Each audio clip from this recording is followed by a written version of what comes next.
How's it going? We've compiled the latest telemetry, which shows us to be at about 96% of optimum. It's well done. Vital, I understand that you finished recalibrating the sensors. Yes, I have. Show me the last transmission. We're getting first-rate data now.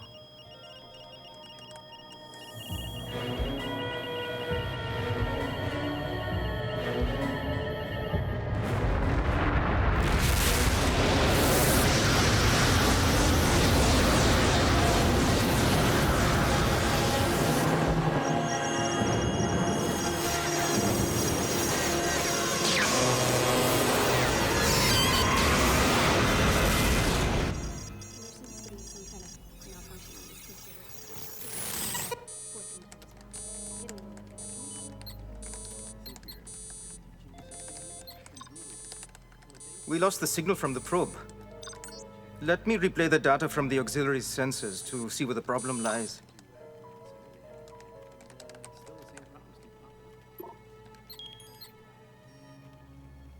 A CME.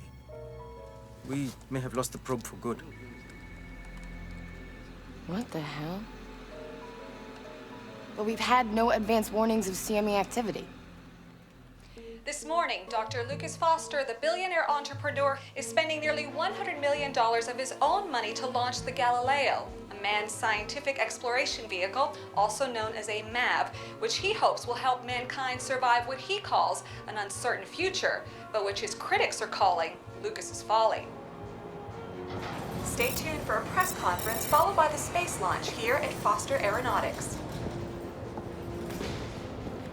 I don't care what you do up there, Joe. Just make sure you bring back some hard data we can use to convince these geniuses.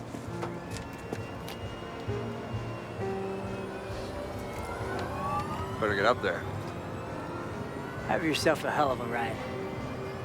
I will.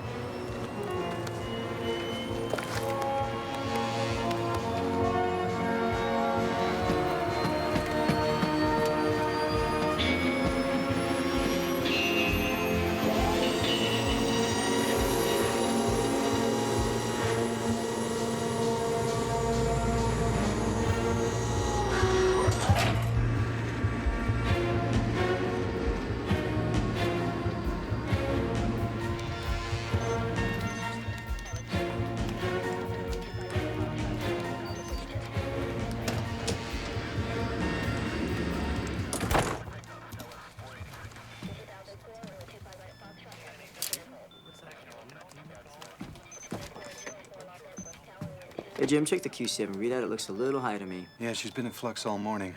Don't worry, though. She's still well within operating parameter. So you're going to talk to the vultures out there? Vulture is such a dirty bird, Jim.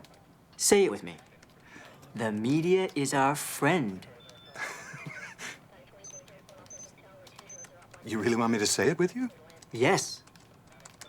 The media is our friend. I was kidding, Jim. You need to relax. Yeah, relax. Nothing really happening here today, right? Not at all. Good morning, everyone.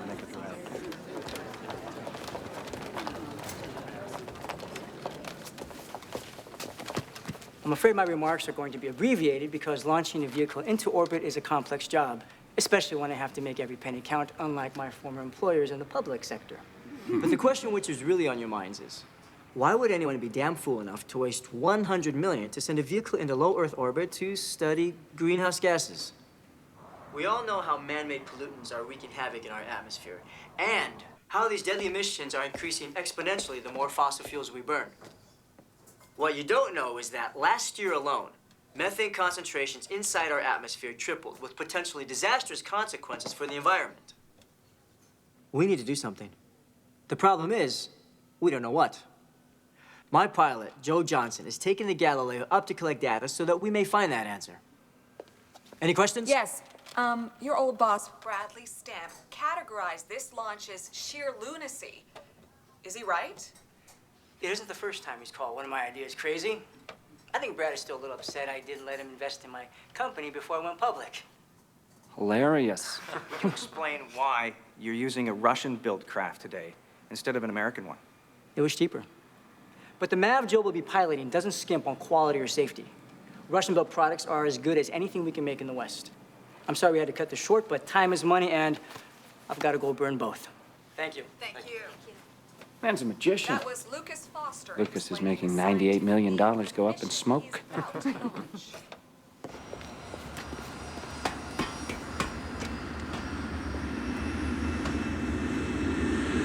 Control, this is Carrier 1. We are on the taxiway ready for takeoff. Need clearance. Galileo, how's the startup coming? So far, so good. How's it compared to the simulator? You remember having a bit more leg room on the test launch. Lucas, next time the Russians offer you a deal, make sure it's one designed for humans, not chimpanzees. In your case, there might be some confusion.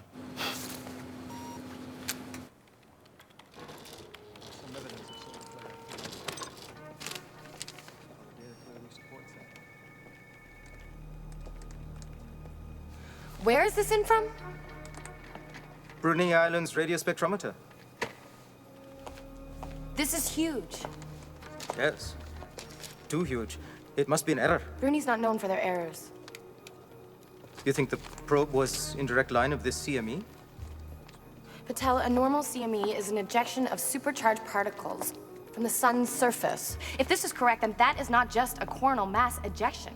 That's a solar explosion on a scale we've never seen before. Check the databases. In your 12 years here, have you ever seen a CME this big? Now, let's not jump to conclusions. I'm not jumping to conclusions yet. The NSO in Japan has offered to send us data, so has Anchorage, so has Chile, so... So, the probe was taken out 46 hours ago, and this just showed up from Brunei. If this is accurate... And it looks like this thing is heading right for us. I'm not gonna sit on my hands and wait for this thing to hit. We need to talk to the Europeans again, and call the NSO and find out where the data is that they promised me hours ago.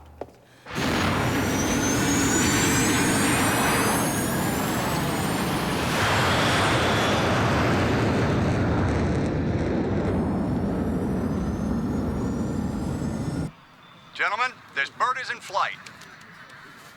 At 10:15 Eastern Standard Time, we have the launch of Lucas Foster's manned aerospace vehicle. As we can see in this replay, the MAV is being carried piggyback by a converted 727. It will climb to an altitude of 38,000 feet, where the Galileo will separate from the carrier plane. It will then fire its own rockets and ascend into the high reaches of the upper atmosphere to fulfill its Good for you, experimental Lucas. mission. According to Dr. Foster, the focus of this mission will be to measure methane levels in the thermosphere. The Galileo will be visiting areas Dr. Foster's team believes to have high concentrations of these deadly gases in order to prove once and for all That he the is a environment self-absorbed truly is a lunatic. risk. Carrier 1 has reached launch altitude. Mav, I have you at 38,000 feet, and I'm initiating the drop countdown in T-minus 10, 9, 8, 7, 6, 5, 4, 3, 2, 1. Carrier 1 beginning rollout. The sky is yours, Galileo. Roger that. Separation successful, firing booster rockets.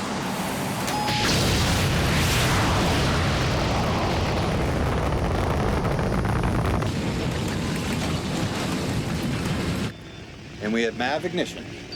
Attaboy, Joe. All onboard systems are well within the operating parameters. Damn! This is one hell of a ride, Lucas. This is where he always screwed up in the flight simulator. Oh, man. What's that red light? It's in the rear view, coming up fast behind me. It's a car. I must have broke the speed limit. Galileo is out of visual range, switching to tracking display. Tracking telemetry operational.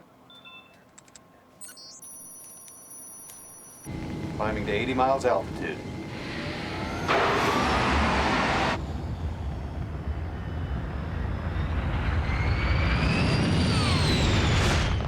Okay, he's very close to the first methane checkpoint. He should be reaching it in... 6.3 seconds. Exactly. Joe, how you doing there? Just fine. I'm about to switch all the sensors and monitoring equipment. Larry, we have an alarm in Sector 3. Maybe a malfunction. Give me a reset and a full diagnostic. Joe, do you read me? We're showing an alarm at Sector 3. Give me your status.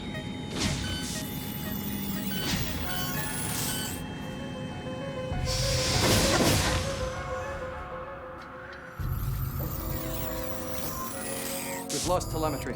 Try rerouting it. Joe? Circuit 4. Joe, where'd he go? I don't know. Get him back, Jim. This is Galileo. Come in, ground control. A power outage? How the hell could that be possible? It's got to be an instrument malfunction. On every instrument? No way. Get me radio communications now.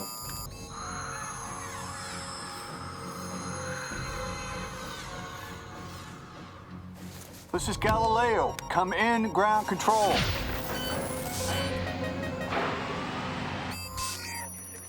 Telemetry's back up. We're getting a signal. Joe, can you hear me? Come in, Galileo. What the hell happened, Lucas? I had a full system shutdown. We lost you here. You just vanished from the tracking screens. What's going on? I don't know. Everything just shut down. All the instrumentation, life support, booster rockets, everything. It's not possible. What was it, Lucas? Tell me you got this under control. We're working on it, Joe. As soon as Joe! Joe! Joe! Galileo to base. Galileo to base. Do you copy?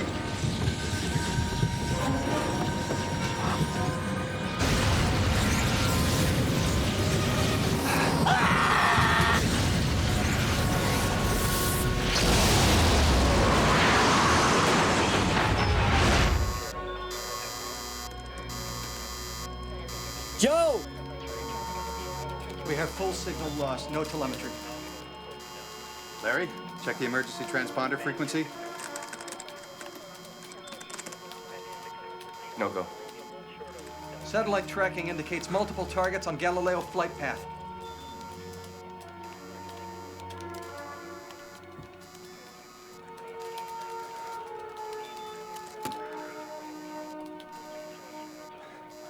We have confirmation that Lucas Foster's space launches turned tragic. Half an hour after launch, these images were filmed over California detailing the doomed mission. Foster Aeronautics won't comment on the status of pilot Joe Johnson and whether he was able to safely jettison. Oh my God, what happened? Due to the low atmospheric Lucas lost the trajectory of MAV, vehicles, Joanne. unlikely that Mr. An Johnson explosion. was able to survive What about Joe? officials are calling I don't know. catastrophic There's no failure sign of an ejection pod. operations.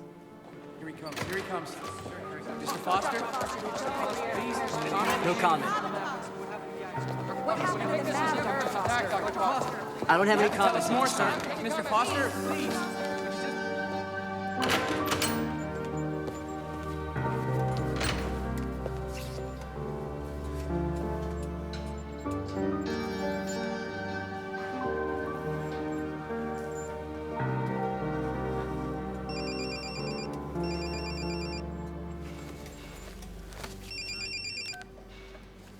Lucas? Hello, Joanna? Lucas, I just heard. I'm so sorry. Did Joe get out? Is there any way he could have ejected? It doesn't appear so. We're assuming the worst. If there's anything that I can do. Thanks, but for now, there isn't. Lucas, I'm just trying to help you out here, please. What do you need? Access to all the data that you have, tracking, flight logs, sims. All right. Just before the explosion, there was a brief power loss. A power loss? I have no idea what caused it or if it's related. But it just cut out for a second. Joanna. Yeah. This isn't a Brad thing, is it? It's you that's asking? Yeah, Lucas, it's me. And I am so sorry. Thanks.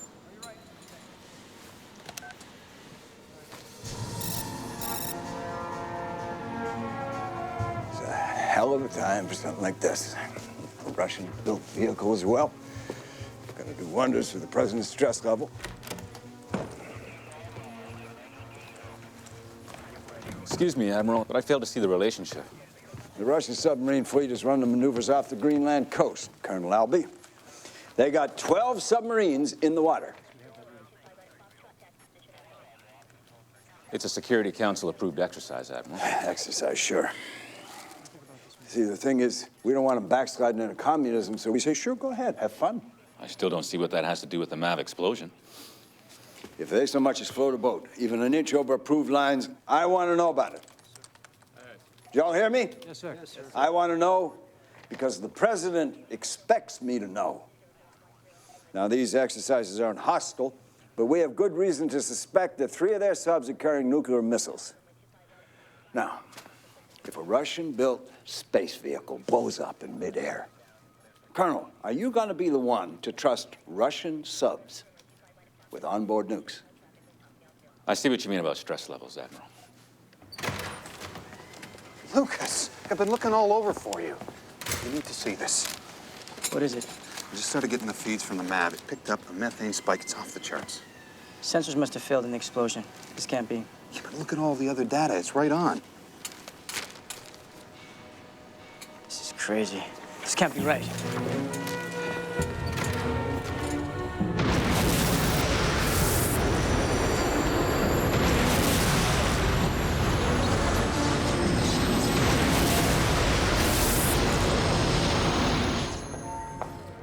Joanna, this transmission just came in from Japan. This is the very latest data. And this is from the Southern Observatory in Chile, and this is Anchorage. The photo you're looking at is the CME that we believe took out the solar probe. According to calculations, the mass from this emanation would have hit the Earth's atmosphere. Right about the time that Lucas lost his MAV. Yes.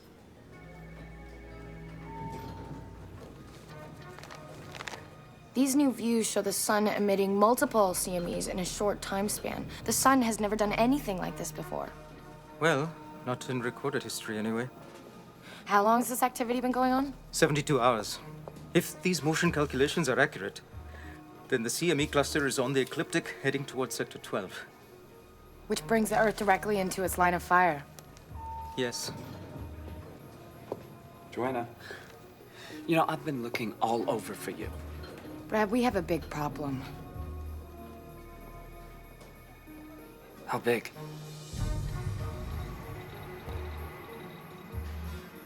Where'd you get this? Why didn't we have this? A friend of mine at the Southern Observatory heard about the MAV, and he thought that we might be intrigued, is what he said. These are huge. It's like... The sun is shedding its skin. Yeah. But why hasn't Joanna? She would have known about this. Are you sure this is right? Well, it's accurate. Let's run it again.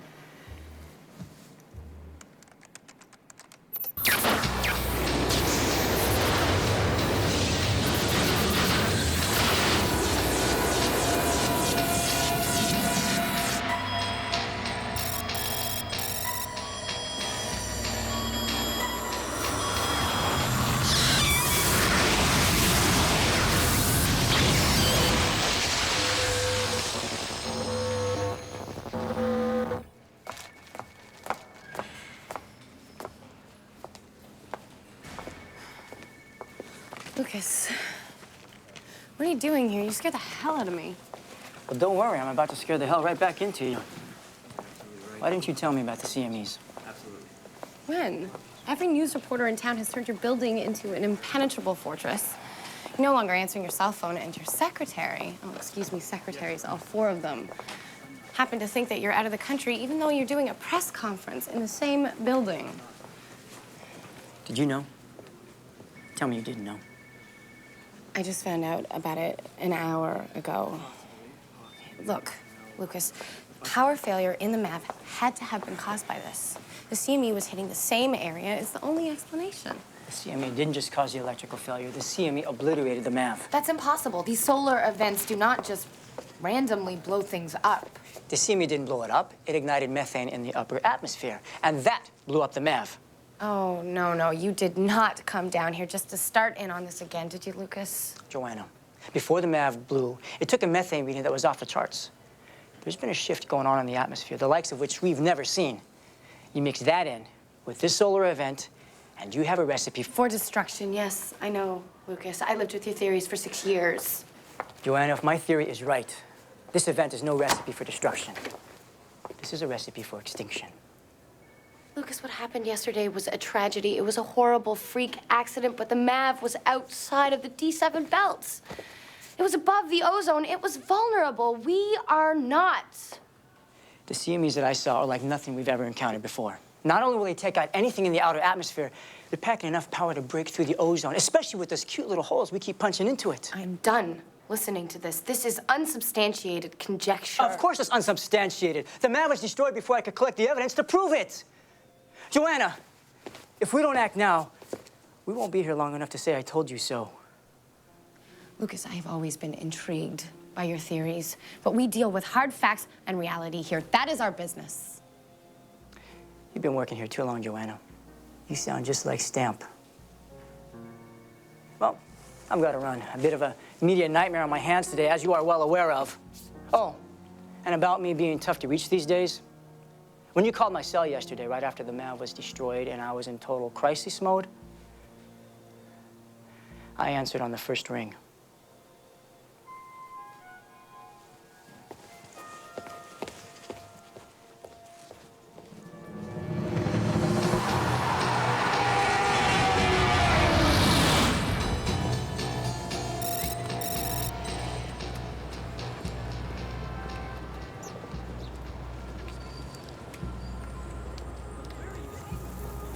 Hi there. Hi. Can I have a hot dog all dressed? Okay. Lots of onions.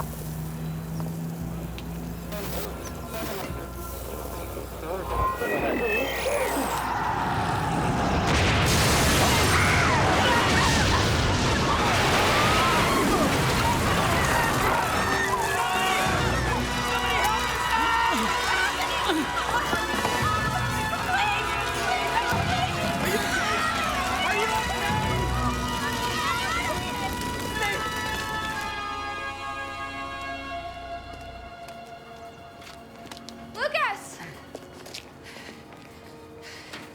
It happened again. What? You quoting policy like Stamp? Look, an old weather satellite just crashed in the middle of downtown Detroit. Its orbit took it directly into the path of a CME. They're already reporting 8 known casualties, 17 wounded, and more missing. I'm taking your theory to Stamp. I thought that you should be there. Okay. We're gonna need to go over everything you've got on the CME cluster. The updated telemetry and tracking from the network. These CMEs are being tracked by the European Solar Imaging Probe. Could you show us the closest one, Patel, please?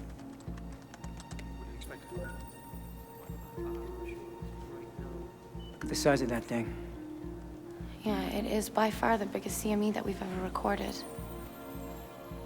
Could you highlight the incoming trajectory? What's that in its path? A satellite, a Russian satellite. Not just a satellite, Joanna. That is the primary Russian comsat. All their military communications go through it. How many more CMEs are you picking up now? Dozens. More than we've ever recorded, but the real problem is that the Earth's orbit is bringing us directly into their path. We're gonna be hit repeatedly over the next 48 hours. What could possibly be causing this? We don't know. No one does. My, my, my. To what do we owe the gift of your presence, Dr. Foster? This isn't ex-employee appreciation day. No, I think it's security remove someone who has no clearance to be here day. Not bad. That was pretty funny coming from you, Stamp. Look, Lucas, I know you've been through a lot in the last few days, so I'm willing to take that into account, but please, you're gonna have to excuse us. Actually, I asked him to be here. I believe he has a theory that we need to explore. You have no authorization to do that. I hate to interrupt this fascinating scientific discussion, but the President of the United States is on video conference. Shall I patch him through? Nah, keep him on hold for a few minutes. He gets such a kick out of that. Lucas. Hang on.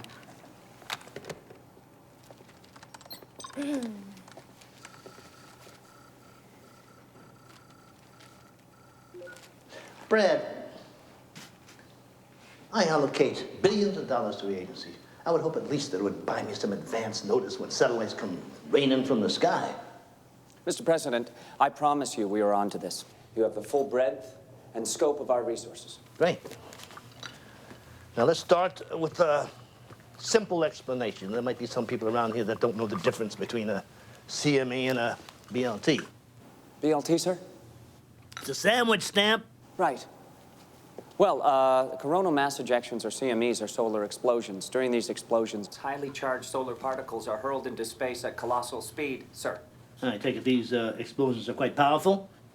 They can pack up to 100 megatons of TNT, maybe more. How many of them are there? Well, we are tracking several, sir, but we have everything under control. There's really nothing to worry about. Mr. President, if you'll excuse me, Dr. Parks, one of these CMEs is currently headed for the primary Russian ComSat, and there are many more of these phenomena, all bigger than we have ever seen. Our updated calculations show that some of them are going to hit the Earth. Well, doesn't the ozone layer protect us from stuff like that? Well, it's hard to say. Theoretically, yes, but the problem is that all of our satellites operate well beyond the ozone barrier. What's the potential damage assessment? So the potential energy of one of these CMEs could cripple every satellite in its path. We could be looking at major communication disruptions. Entire hemispheres could go dark. Please forgive this. My associate is blowing this out of proportion. We may lose some satellite communication, sir. There may be some more crackle in your radio, but we're going to be okay. The ozone will hold. Excuse me. Lucas? Mr. President? What are you doing there? I'm trying to avoid more casualties, sir. Mr. President, what you haven't been told is that this is a disaster scenario. Sir, as we all know, man-made chemicals like chlorofluorocarbons have infiltrated the upper atmosphere and weakened the ozone. Put holes into it. The energy that this bombardment of CMEs is carrying can and will penetrate the ozone at these weak points. But that is just the beginning. Our atmosphere has always been a mix of nitrogen, oxygen, and 2% other gases. That 2% has gone to 5% in the last 10 years. And most of that is methane. Highly volatile, highly flammable methane. So when those CMEs break through the ozone, they will ignite pockets of methane and literally set the sky on fire. That fire will consume the world's oxygen supply within a few hours. All living things will literally suffocate to death.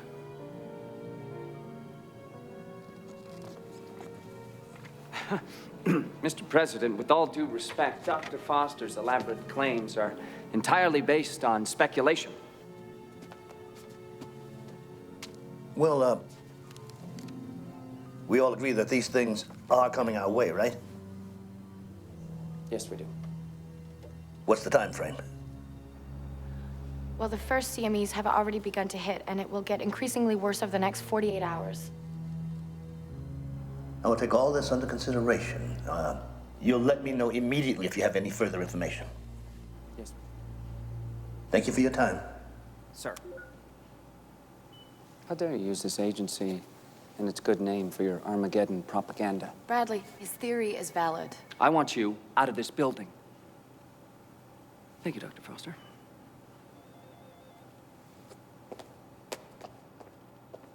This is going to be bad. What do you mean, Admiral? Ever seen sign of scare before? Now, if this is going to continue for the next 2 days, then Detroit cannot have been an isolated incident. Couldn't agree with you more, sir. If a single CME brought down that satellite, imagine what a storm of them can do. Exactly. Let's scramble the F-15s. Get us some sky cover. Where are you going, sir? I'm going to see what those Russian subs are up to. If we're losing our satellites, I want to be able to track them the old-fashioned way.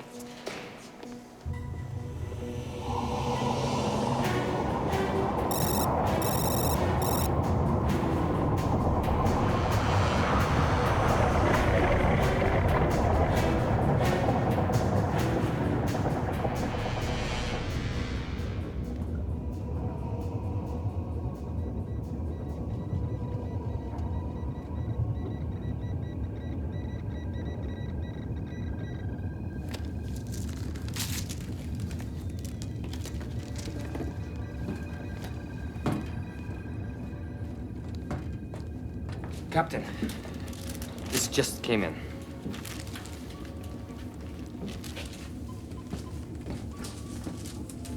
Lieutenant Troiska. Yes, sir. Set new coordinates. 10 degrees south, 5 degrees west, increase speed 5 knots, and take us to 300 meters. Captain, it's going to take us closer to the international boundaries. That is correct, Lieutenant.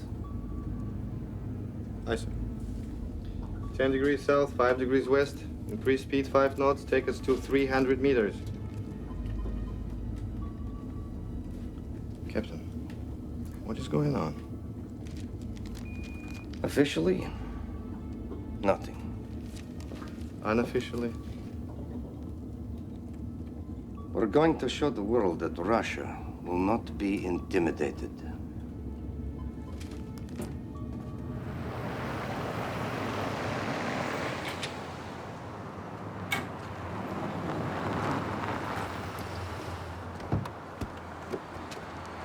Anyone believe you?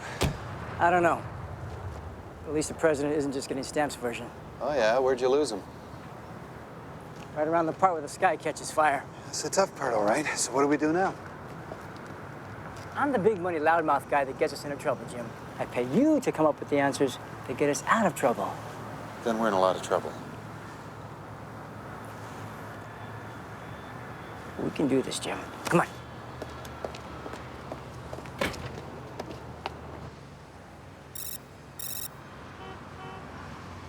Yuri, our experts tell us that a huge solar flare is headed right toward your main communication satellite. Now, when they collide, it's going to knock your satellite right out of the sky. Our scientists have not been able to verify these claims. Well, you've got all the data we have, Yuri. What more do you want? Our satellites could also be knocked out. You know what will happen then? We will all be in the dark. Now, I don't have to tell you what will happen when our two fleets are operating in close proximity with one another without the ability to get direct commands from us. I agree. Call back your fleet, and we will do the same. On the contrary, Yuri, you're the one who's operating with armed submarines near the international border. It is you who must pull back first. I have full permission from the other members of the Security Council for these exercises. If and when we are convinced of the authenticity of this threat, we will join you in taking the appropriate measures. Authenticity? Yuri, 4 hours ago, a satellite dropped in downtown Detroit. If you want to know about casualties, it's on every major network. I'm deeply sorry for the tragedy in Detroit, but my first responsibility is to my country. Yuri, there's an old saying, after pride comes a fall. Now, why don't we both put our pride aside and work together to prevent further casualties? How about that? Okay, Ryan. I will order my subs to pull back. I trust you will do the same with your fleet. You have my word, Yuri. It will be done. Thank you, Yuri. Colonel, is there any way to prevent the satellite from coming down? No, sir. Its orbit is directly in the path of the CME. Admiral Lawrence, what's your take? If we position ourselves in a perimeter in the North Atlantic, our subs can monitor any breach of international waters by their subs during the communication blackout. Then do it. But alert our commanders that we may also lose communication and that they should keep their cool. Yes, sir. I don't want any trigger-happy idiots out there. No one is going to believe us. Not a word. Yep. No one will ever give me as much as a dime for future projects. Yep. You're going to be working fast food for the rest of your life. Yep.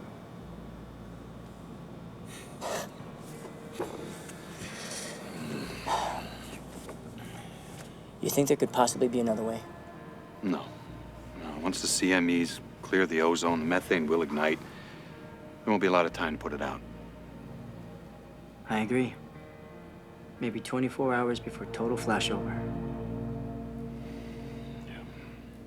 Well, we better get going. Where? Back to the space agency. We need to put this matrix through some real simulations. We don't have the processing power here. Lucas, they just kicked you out of there. Jim, it's a space agency. It ain't the Kremlin. Come on.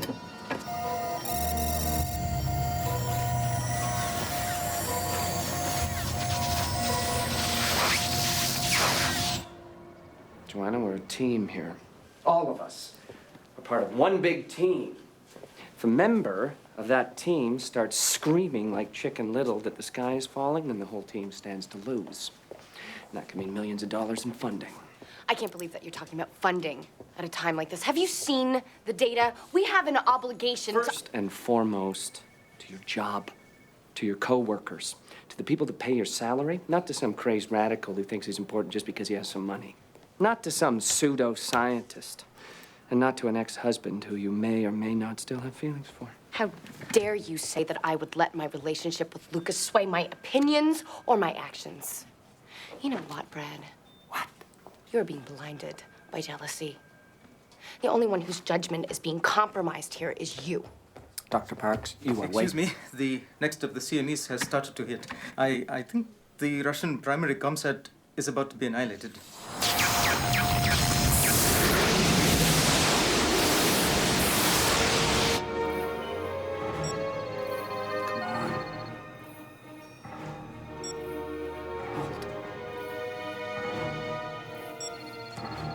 It is not going to stay up there. It's too much.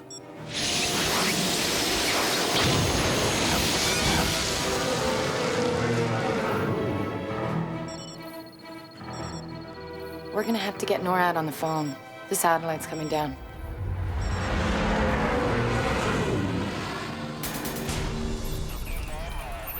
NORAD confirms the probable point of impact of the satellite just east of Lake Erie. Copy that. We have 2 F-15s on intercept. This is Delta Patrol. We've got cloud cover, but I have the object on my radar. We see it. Can you intercept? I think so, sir. If you can't, we're going to lose a section of downtown Buffalo. Let's do it, Delta 2. Copy that.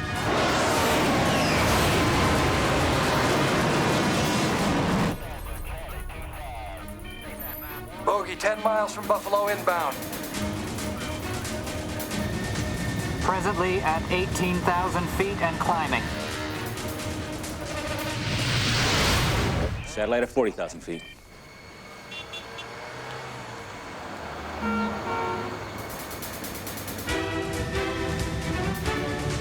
Satellite at 33,000 feet.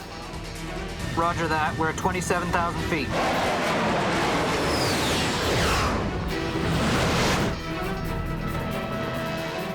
Satellite's coming in hot at 29,000 feet. Take a shot. I've got visual. Arming. Missile away.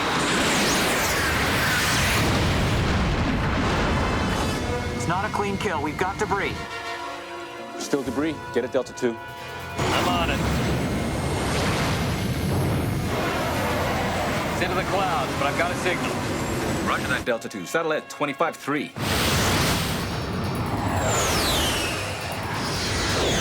Tracking target.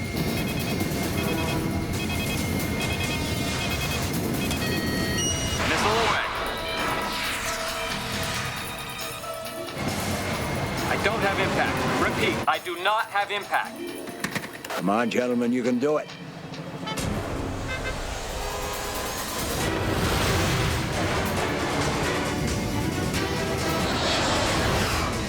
We've only got one shot to do this. Satellite at 74.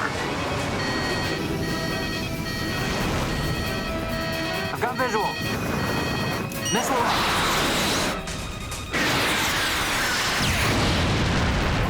Yeah! He got it! Yes!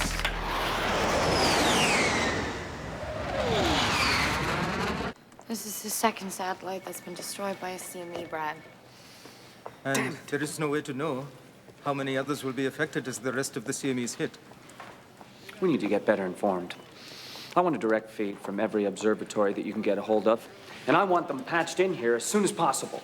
Anchorage, Noricora, Las Campanas. I don't care if it's my nephew in his backyard with a pair of binoculars. I want them all online. I want to know if so much as a bottle rocket goes off. All right. Anchorage.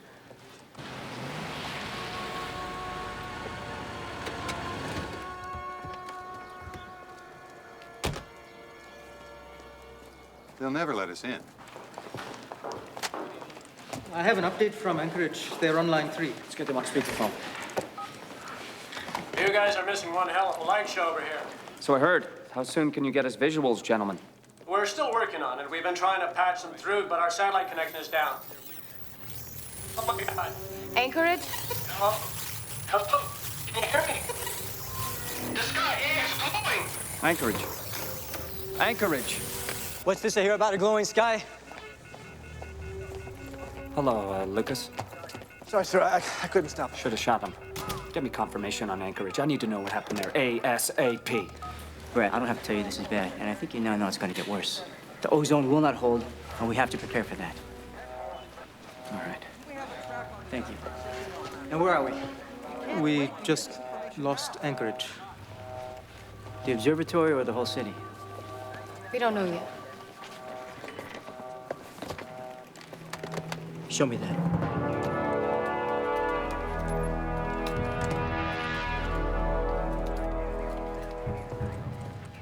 Admiral, what is it?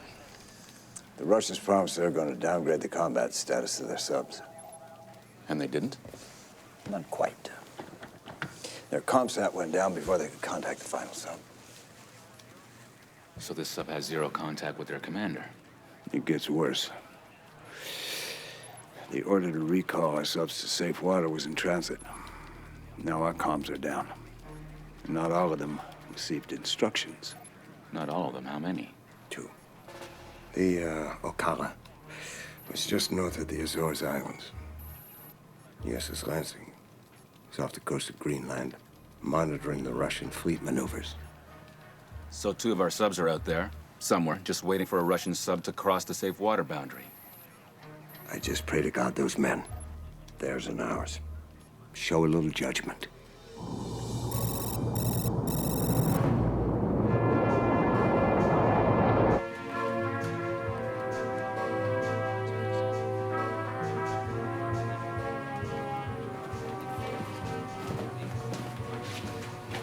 Anything?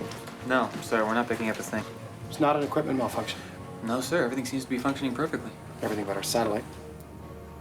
We have no outside communications, only what we can pick up on shortwave. What about sonar and radar? Operational, but there is a great deal of interference. Makes the read difficult, to say the least.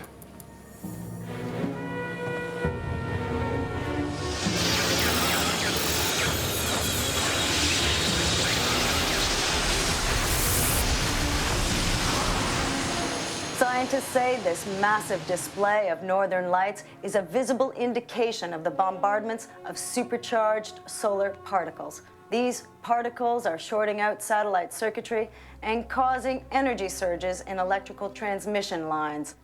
Due to mounting satellite losses, global government agencies have taken the unprecedented step of commandeering the use of deep-sea communication cables that are shielded from interference to allow communication to continue as this worldwide crisis deepens.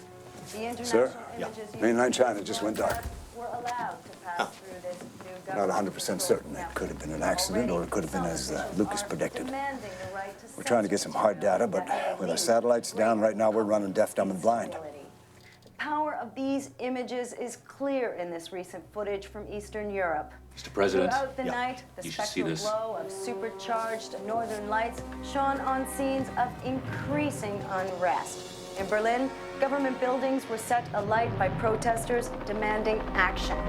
Mass demonstrations of public unease over the solar crisis also drew police or military responses in Poland, Romania.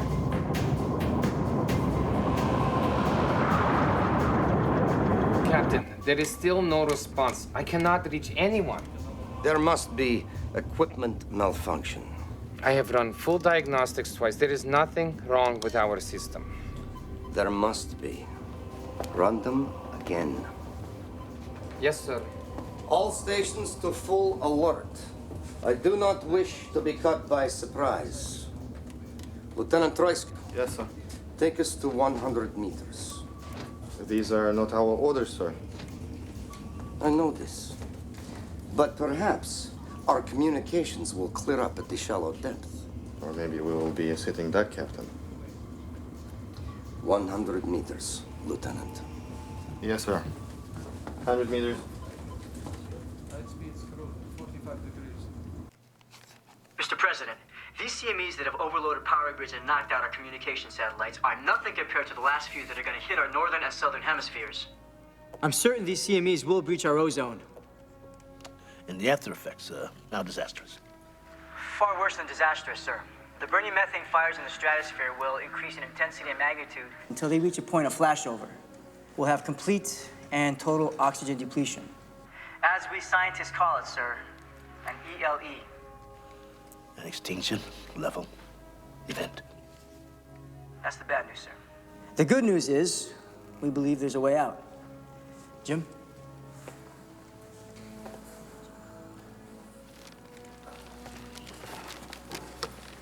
Well, sir, Mr. President, if we're facing the world's biggest fire, then what we need is the world's largest fire extinguisher. The most probable point of penetration is wherever the ozone is the weakest, and that would be over the poles. Now, this is a good thing. We've calculated that a 20-megaton nuclear device detonated closest to the entry point of the CME will bring enough water vapor into the atmosphere to extinguish the flame. Wait a minute, are you serious? You're asking me to nuke the North Pole? You out of your mind? It's the only scenario which will work, sir. Dr. Parks, what do you think of this theory? Sir, if the ozone layer doesn't hold, the solution proposed is a viable one. Stan? Sir, this is neither my scenario nor my solution, but I feel in light of what we're dealing with, you should hear it all, sir. Okay. Okay, so let's say I approve this order. Then I authorize an ICBM strike on the polar ice cap. No, sir. Because our outer atmosphere is so unstable, an ICBM won't work. It has to fly too high. We should launch from a submarine at close distance. The only subs we have close to the North Pole don't have that payload. But we know of a Russian sub in that general area. The Vosnesensk. And it's loaded. The Vosnesensk? We can make this work, sir. We need to get that sub. Even if we were to act on this elaborate fantasy, we can't contact our own subs, let alone the Russian subs. As Admiral Lawrence points out, there are difficulties with your proposal, Lucas. Okay, look. I'm going to have to take all of this into consideration and get back to you. Mr. President, time is one thing we don't have. We need to get this plan into action now. If we wait, it'll be too late, sir. Lucas, what you propose is very risky. I want to weigh all these options, and I will get back to you.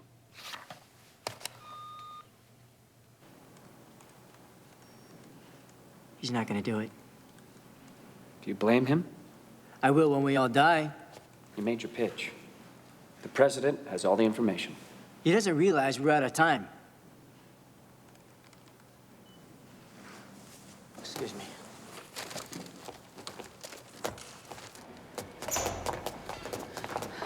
Lucas, where are you going? The Vosnesensk. The what? Look, I know that Russian sub-commander, Joanna. Before the MAV was airborne, it was tested for splashdown in the North Atlantic. The man in charge of the test was a Russian sub-captain named Grigorovich. After the final test, he was assigned to the Vosnesensk to do routine patrols in the Arctic. If that's him, there's a chance, however slight, that I will be able to board that sub. Look, I know you have a relationship there, but they're on high alert. There's no Russian submarine commander is going to let an American on board his sub. That's the best shot we've got. Look, we don't have much time before the largest of the CMEs hits. The real job is yours. We can't figure out the coordinates to launch the ordnance until we know exactly where that CME has penetrated, its speed and trajectory. Jim, you need to run the calcs with Joanna. Pinpoint me a location. We'll only have one chance at this. You really think they're gonna let you on a Russian sub? I'm gonna give it a shot. Get their last known coordinates, take my jet to Iceland, and charter a helicopter from there. All right.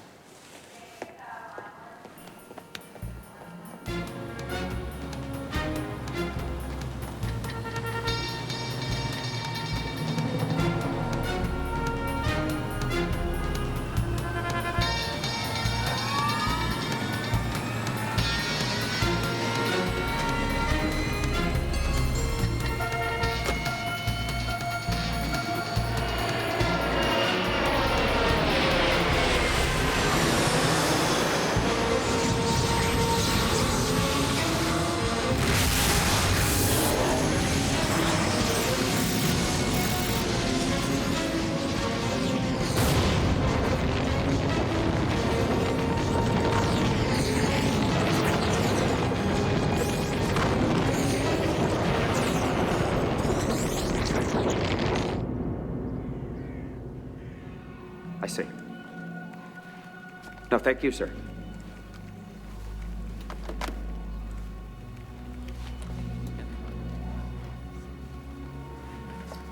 Just got a fragmentary communication. Not quite sure. Brad, what is it? I think New Zealand was just obliterated in firestorm.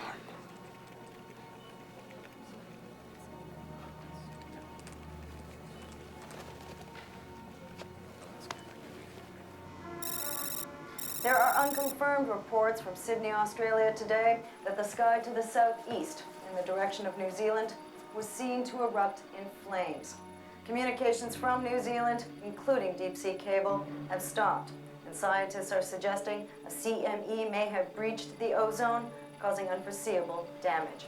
What is certain is that until now, the human component of this solar storm has been the most unpredictable. Complete civil unrest has broken out in several countries, leading to the imposition of martial law.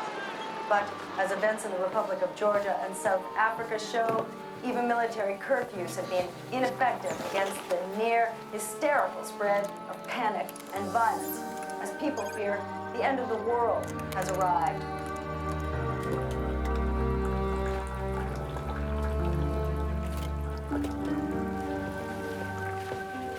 Mr. President? Yeah. We have absolute confirmation that New Zealand's been destroyed. Foster was right.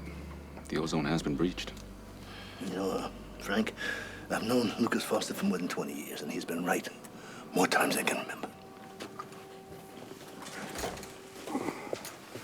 Sir, Lucas Foster has gone off the reservation. What are you talking about?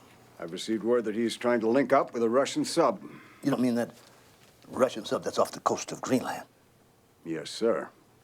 I've also received confirmation that this Russian sub is armed with nukes. Where is he now?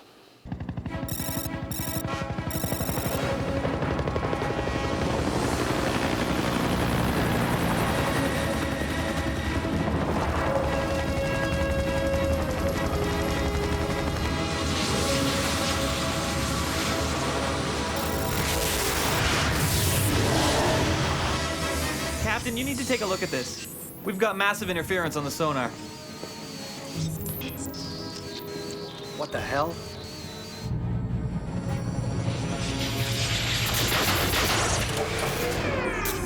We're losing power, sir. How is that possible? Get me a read on that sonar. Get our damned radio to work. Yes, sir. Get me the engine room. I need to know what's going on with the power.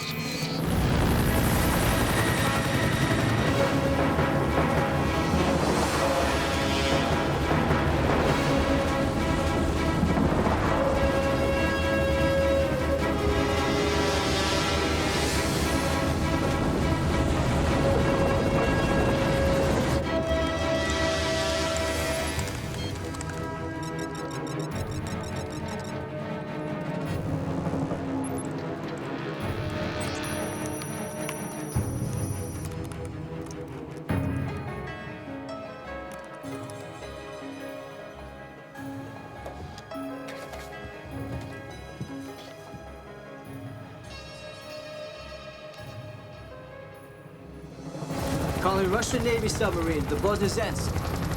This is Lucas Foster. I'm in a civilian helicopter. Do you read me?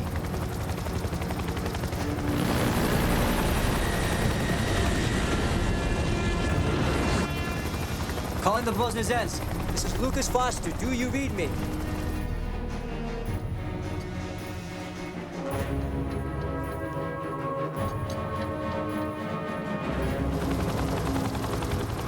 Calling Russian Navy submarine, the Bosnizensk. This is Lucas Foster. I'm in a civilian helicopter. Do you read me?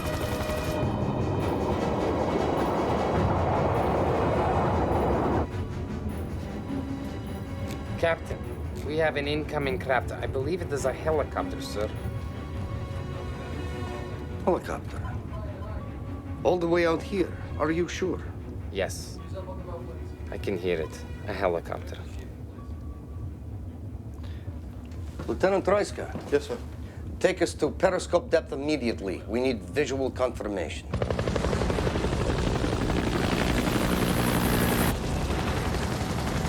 Calling the Bosniazans. This is Lucas Foster. Do you read me, Bosniazans? Captain, this is the radio room. We have an incoming transmission. Patch this through speakers.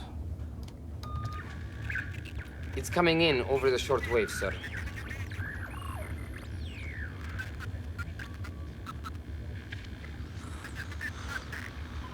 Captain, we reached the periscope depth.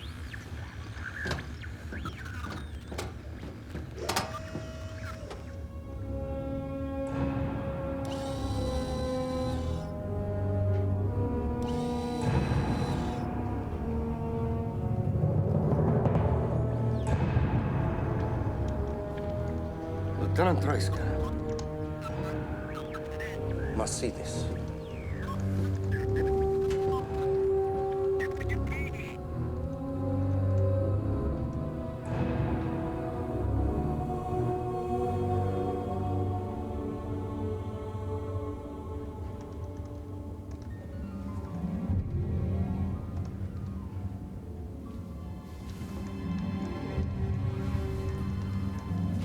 What's happening up there?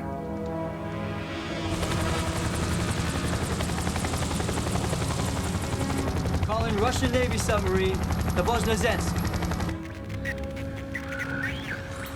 Sir, it must be a trap.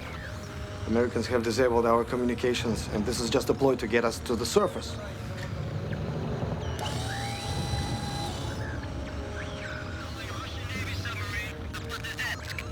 It is a civilian helicopter.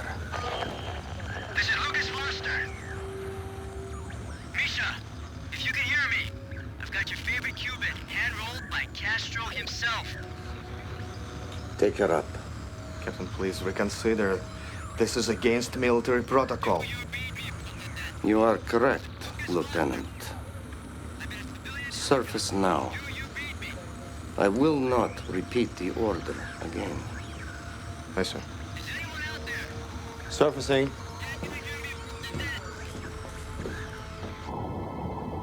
Lucas, my friend, we are receiving you, and I have given the order to surface.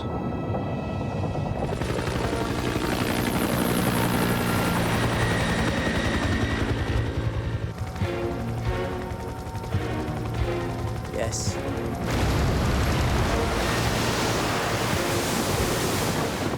Misha, you are a lovely sight. Let's take it down. Yep. Admiral, Intel has been picking up chatter around the globe. Several regions in the northern hemisphere are reporting fires in the sky. Clouds spontaneously combusting. Do you know if Foster boarded the Russian sub yet? No. Well, I guess we'd better get ready for hell on Earth.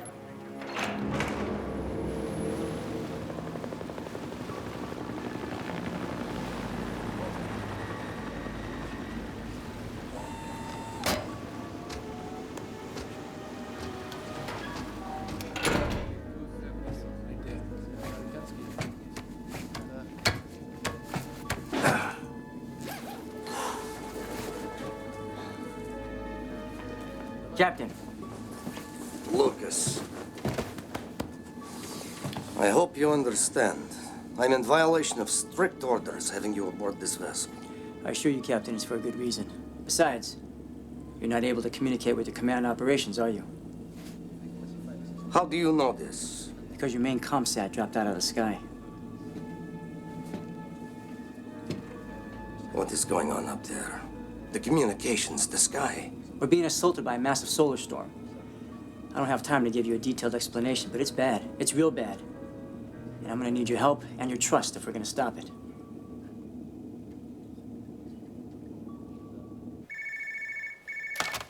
Joanna Parks?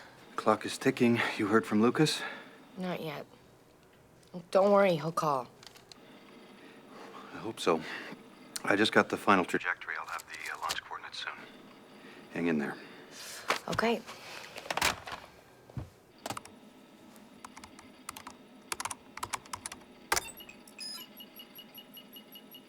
Target the polar ice shelf with our nuclear missiles. Captain, the sky that you saw was only a glimpse of the worldwide destruction that's been going on. Why not the American sub? Yours was the closest armed sub to the target.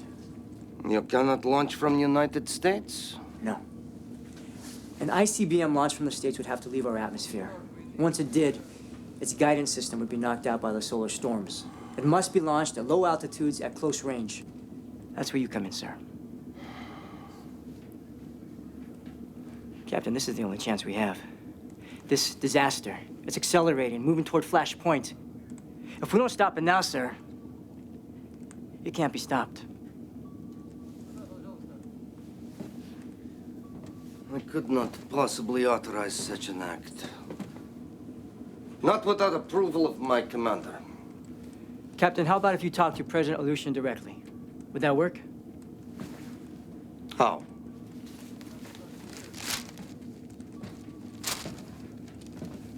Captain, we are approximately here. If we can get to here, the transatlantic cables, we can tap in and call the Kremlin.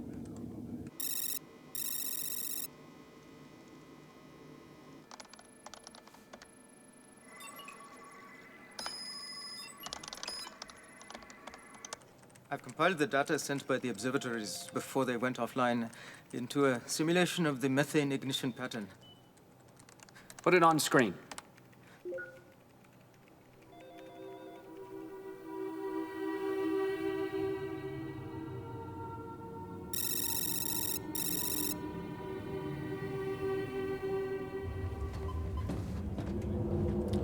The cable is somewhere around 800 meters deep. Approximately 2,500 feet. That is very deep for a sub of our class. Captain, that's the closest and shallowest point to the cable.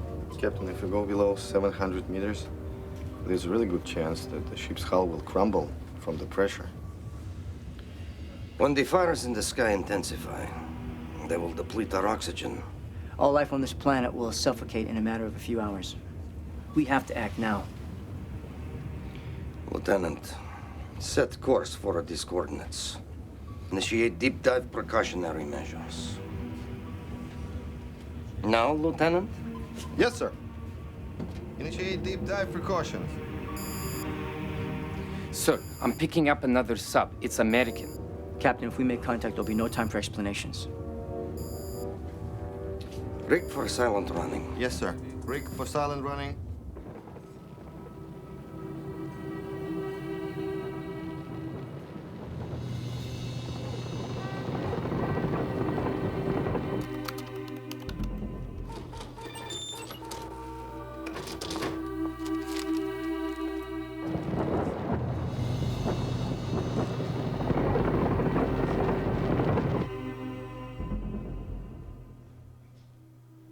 Oh my God.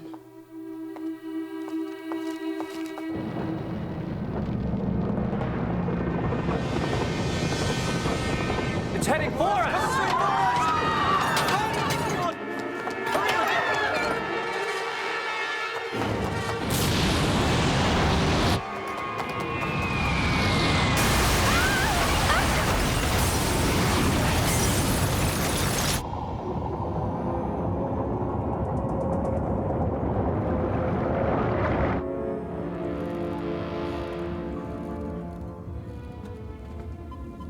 $450 meters.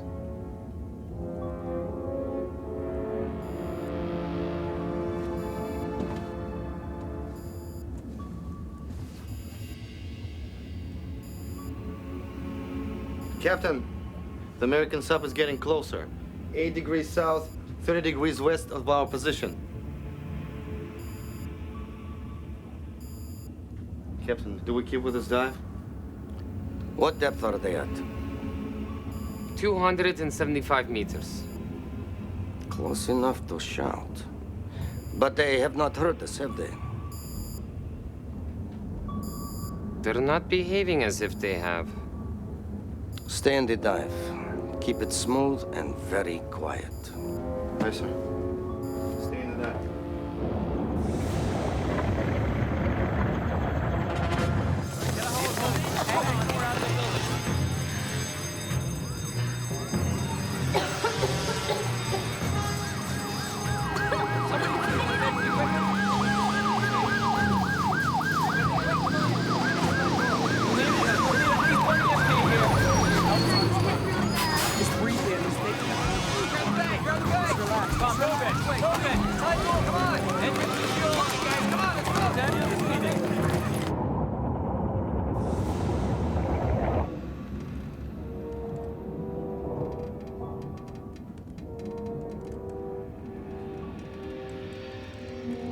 700 meters.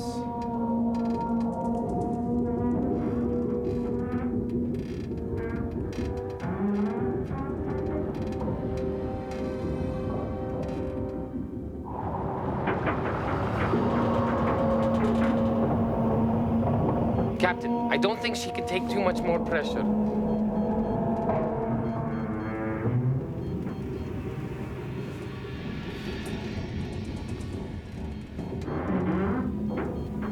She will have to. And so she will.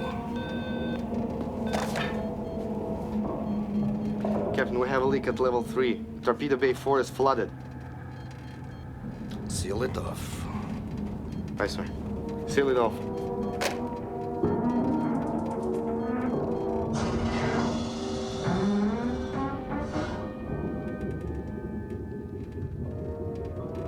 $800 meters.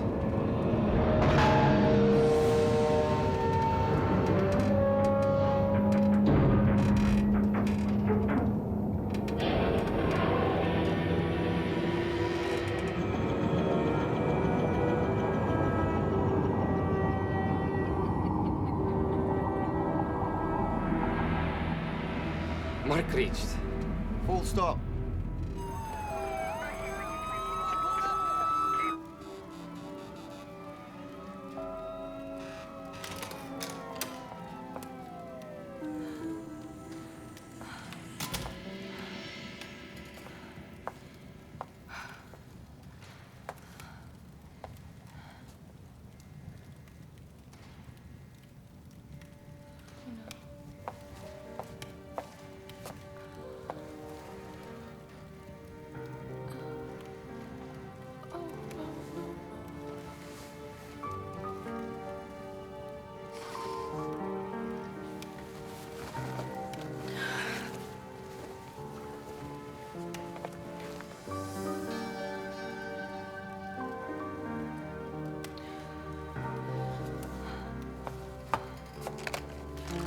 Please work. Please work.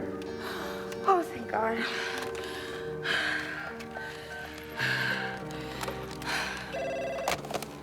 What the hell just happened up there? We got hit. The program, is it still running? Yeah, it's still running. Just under 11 minutes. Thank God. I'm on my way.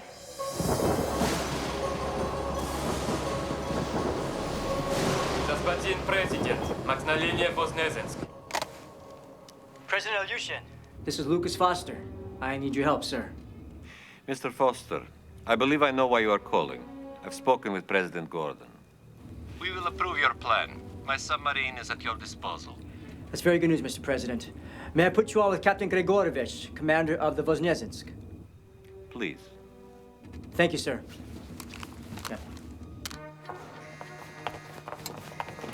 Whoa, Dr. Parks, you can't go down there. Ned. It's not safe. Walls are collapsing. That's a chance I'm gonna have to take. Dr. Parks!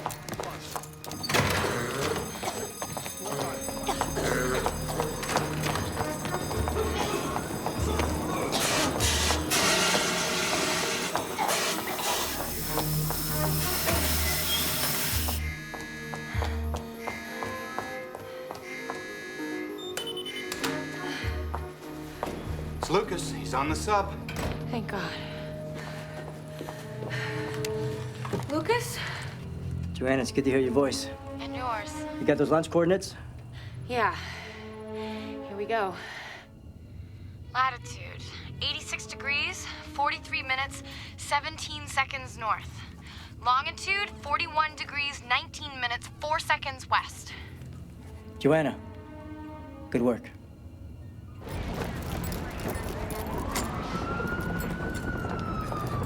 I've never seen anything like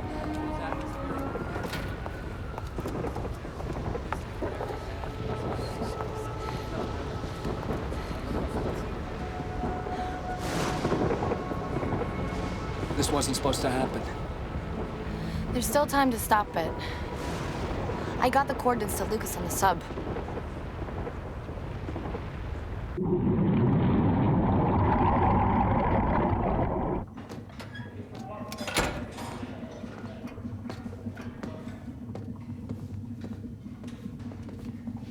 Lieutenant, What's the status on our comm? The radio's still down, sir. No satellite guidance to speak of. I know we're still down, Lieutenant. I want an ETA and when they'll be restored. I wish I could give you that, sir, but every indication leads us to believe that this is an external problem. External? Sir, I mean, the problem is not with our comm equipment. The problem is with the source. Are you telling me the world's biggest superpower is just lost its SATCOM? Maybe it was a test? I have advanced notification of all maritime scheduled tests. Either way, we would have had communication. Which means the only reason we haven't heard from headquarters is that they went dark themselves. Are you insinuating we may have been attacked? Sir, we did experience a power surge and interference consistent with nuclear EMP.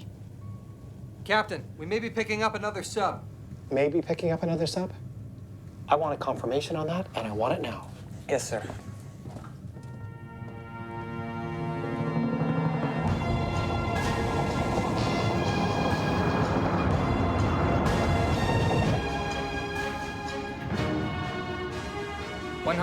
meters from missile launch depth, sir. Input target coordinates, Lieutenant. Капитан, вы действительно собираетесь запускать ракеты с ядерными боеголовками? Да. Так точно.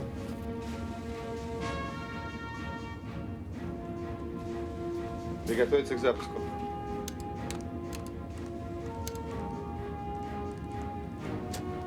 Launch coordinates are set, Captain. How soon until we reach launch position? In 15 seconds, sir. Unlock missile launch codes.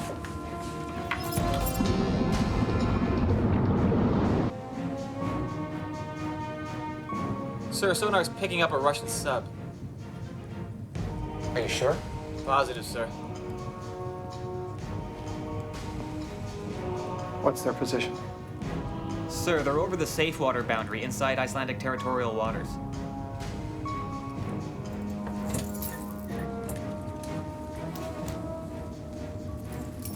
On my mark. 3, 2, 1, mark.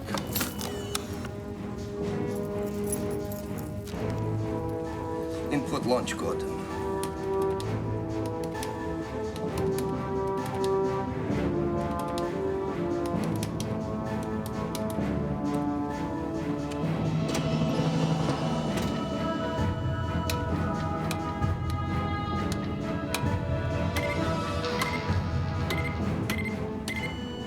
Now missiles are armed, sir.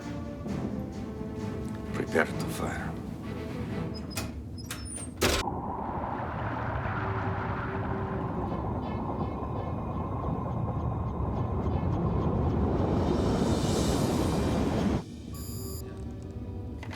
Captain, the Americans, they have located us.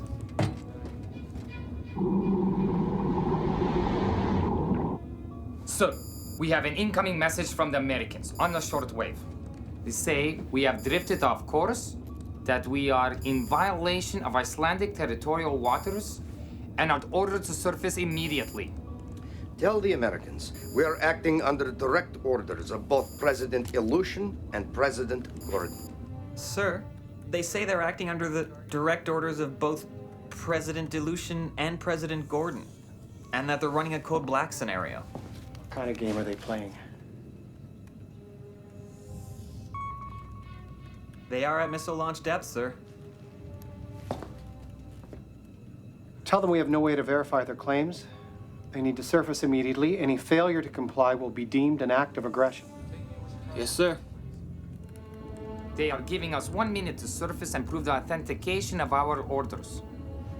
If we surface now, sir, it'll be too late. The window of opportunity has almost closed. We must do this now, sir. Send another message. Tell the Americans we are on a time-critical mission and that we pose no threat. Send this. Yes, sir. American submarine, we are on a time-critical mission, and our operation poses no danger to your vessel. Let them know we mean business. Yes, sir. On my mark. Captain, they're opening their torpedo bay doors. Lieutenant Troiska. I will not fire missiles, sir. Give me your key. We cannot do that. This is suicide. Lieutenant. Don't! Lock Lieutenant Troiska in his quarters. Yes, sir.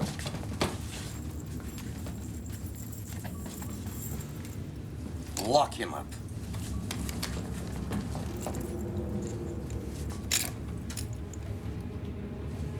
Now, Captain. Firing missiles 1 through 5.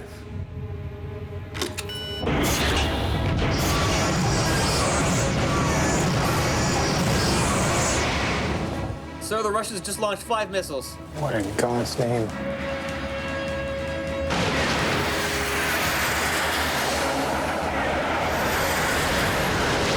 Sir, awaiting your orders, sir. Prepare to fire. We're taking them out. Sir, yes, sir. Prepare to fire. Send another message. Tell them we are surfacing. Fire when ready. Fire when ready. It's too late. Torpedoes in the water.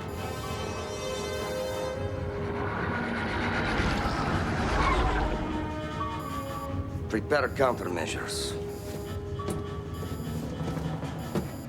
Full ahead. Down right angle 45 degrees.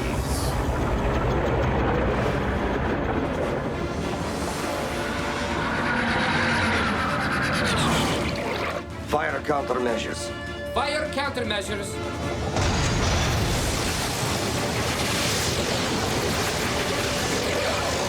Sir, the Russians have launched countermeasures and are moving away at full screws.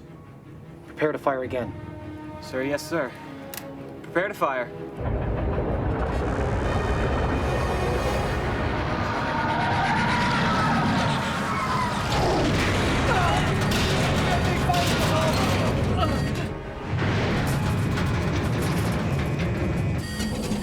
Countermeasure successful.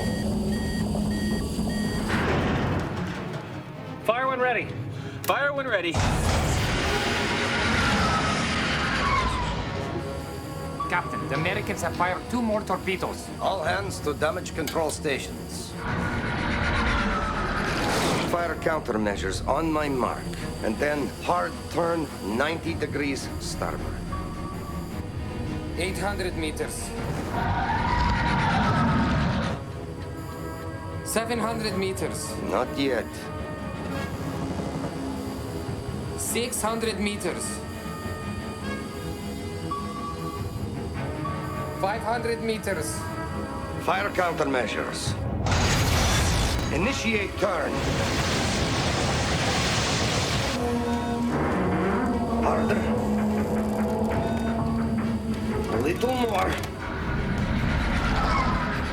There. God help us.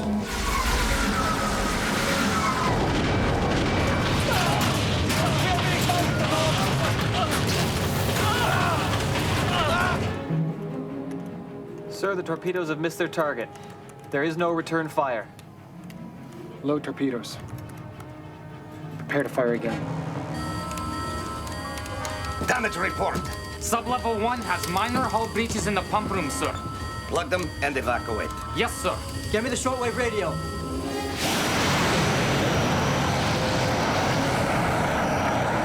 American Sub Commander, this is Lucas Foster. I'm on board the Russian submarine Voznesensk.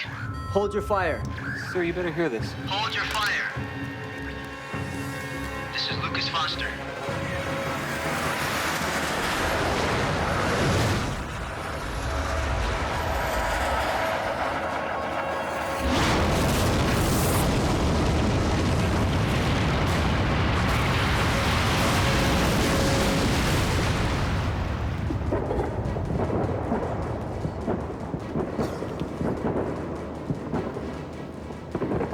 You didn't succeed. We don't know that yet. Oh, face it, Joanne. The calculations must have been off, or maybe there was human error. Maybe you didn't get the missiles off. He did. I know he did.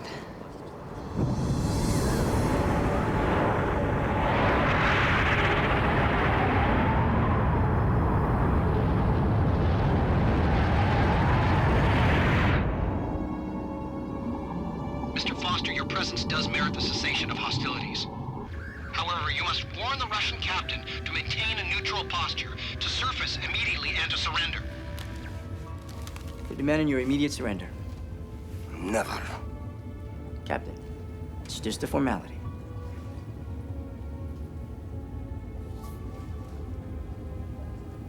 Send the message back.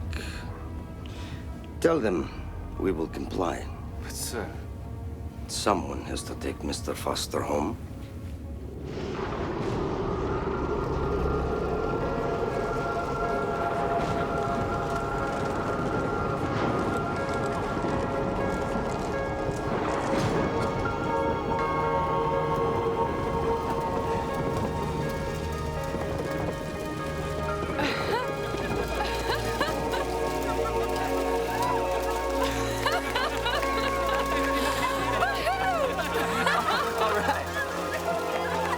You did it. Yeah. You really did it.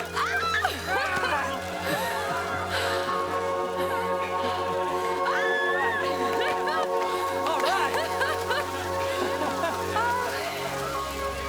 Yes! Mr. President, it worked. Lucas has done it. Yes! Captain, I owe you one. If there's anything I can ever do for you. Do not be such a stranger, Lucas Foster. The next time you are in the neighborhood, drop by.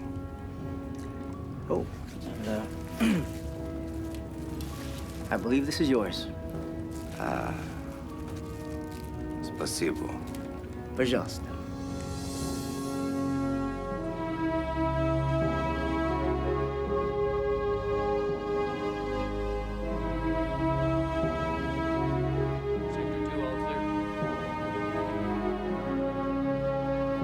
Lucas! Hey! Come on! Oh. I'm so glad you're back. Thank you. Great job. Thank you. Hey. Welcome back. Thank you. So, where's the rest of the welcoming committee? We're having lunch with the president, Lucas. What more do you want? Well, I don't know. Marching band would have been nice. Yeah. Let's get out of here.